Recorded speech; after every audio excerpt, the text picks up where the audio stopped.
بسم اللہ الرحمن الرحیم۔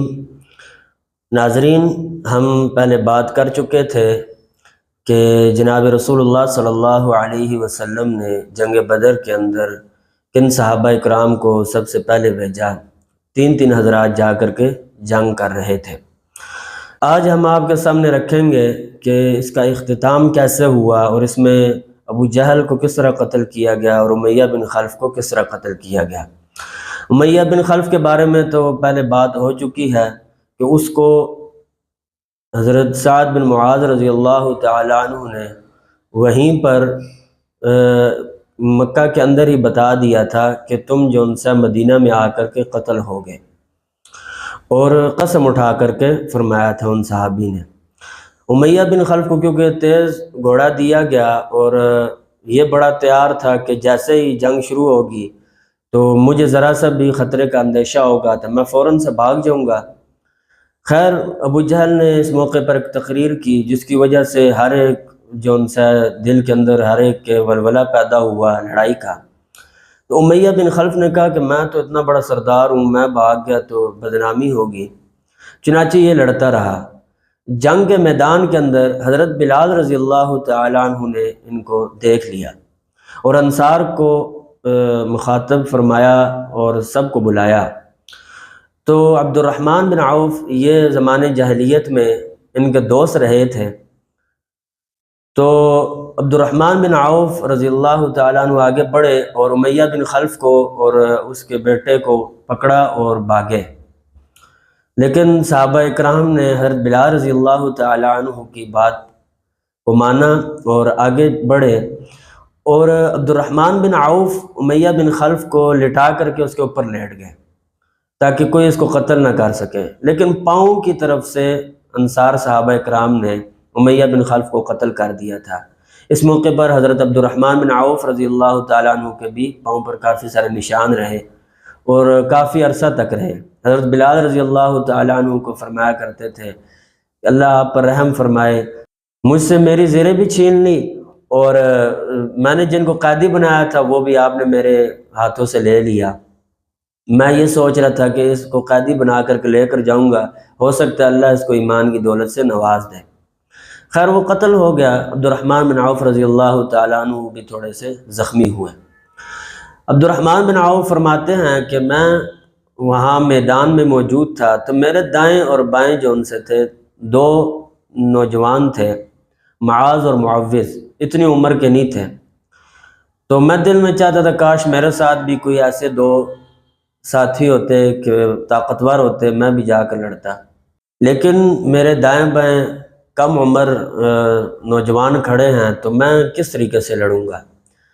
خیر، معاذ اور معوذ دونوں نے آگے سے کہا، چچا جان ہمیں بتائیں ابو جہل کہاں پر ہے، اس کا چہرہ مجھے بتائیں، سنا ہے وہ ہمارے نبی کو گالیاں دیتا ہے۔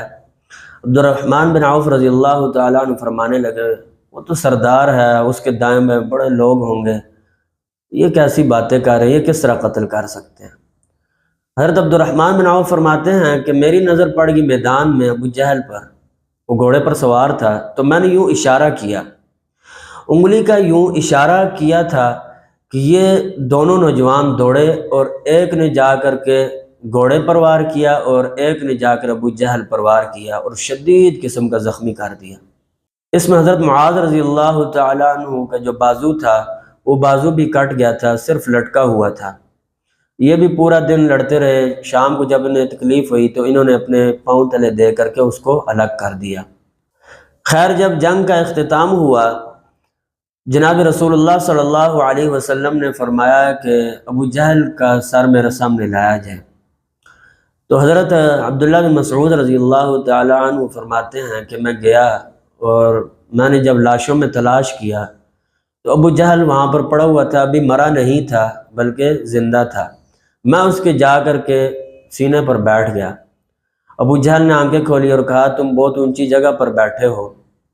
اور حضرت عبداللہ بن مسعود رضی اللہ تعالیٰ عنہ یہ وہ صحابی ہیں جن کے دل میں بالکل تکبر نہیں تھا، اور ابو جہل یہ وہ شخص ہے جس کے دل میں مرتے وقت بھی اتنا تکبر تھا کہ اس نے عبداللہ بن مسعود رضی اللہ تعالیٰ عنہ سے کہا کہ جس وقت تم میری گردن کو کاٹو گے، رسول اللہ نے میرا سر مانگا ہے، تم میری گردن کو کاٹو گے تو میرے شانے سے کاٹنا، تاکہ میرا جو سر باقی سرداروں کے درمیان نمایاں نظر آئے اور اونچا نظر آئے۔ یعنی یہ تکبرانہ الفاظ مرتے وقت بھی اس نے کہے تھے۔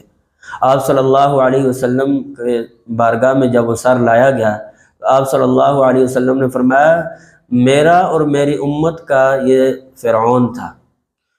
پھر فرمانے لگے کہ فرعون سے بھی بدتر تھا۔ فرعون تو مرتے وقت پھر اس نے کہا تھا کہ میں موسیٰ کے خدا پر ایمان لاتا ہوں، لیکن یہ اتنا تکبر اس کے اندر کہ اس نے یہ کہا کہ میری گردن کو کاٹتے وقت تھوڑا نیچے سے کاٹنا تاکہ لوگوں کے درمیان میرا سر نمایاں نظر آئے۔ خیر، اس کے اندر 70 لوگ تھے جن کو قتل کیا گیا اور 70 کو قیدی بنایا گیا۔ صحابہ اکرام میں سے بھی 70 شہداء تھے جو شہید ہوئے۔ تو اس کے بعد یہ جنگ ختم ہوئی، اختتام ہوا اس جنگ کا۔ 3 روز تک جناب رسول اللہ صلی اللہ علیہ وسلم وہاں بدر کے میدان میں رہے، اور یہ جن کو قتل کیا تھا، جتنے بھی مخالفین تھے، ان کو قتل کرنے کے بعد بدر کے میدان کے اندر ہی ان کو دفنا دیا تھا۔ چنانچہ مقام صفرا پر جب پہنچے تو وہاں پر مال غنیمت تقسیم ہو رہا تھا، تو کیونکہ نوجوانوں نے زیادہ جدال کیا تھا، قتال کیا تھا، تو بوڑھے جو تھے ان کو جو سا تھا الگ سے خیموں میں بٹھایا ہوا تھا، اور جو رسول اللہ صلی اللہ علیہ وسلم کی خدمت کے لیے تھے ان کو الگ سے بٹھایا ہوا تھا۔ اب ہر ایک جماعت جو تھی وہ یہ چاہ رہی تھی کہ مال غنیمت ہم میں تقسیم ہو۔ بوڑھے یہ کہہ رہے تھے، نوجوان جنہوں نے قتال کیا انہوں نے یہ کہا۔ خیر، پھر اللہ تعالیٰ نے وحی نازل فرمائی، یسألونک عن الانفال قل الانفال للہ والرسول الی آخرہ، کہ وہ آپ سے سوال کرتے ہیں، انہیں بتا دیجئے کہ مال غنیمت اللہ اور اس کے رسول کے لیے، وہ جس کو چاہیں وہ دے دیں۔ خیر، جب اللہ کا حکم نازل ہوا تو پھر یہ مال غنیمت سارا تقسیم ہوا، اور اس طرح سے اس جنگ کا اختتام ہوا۔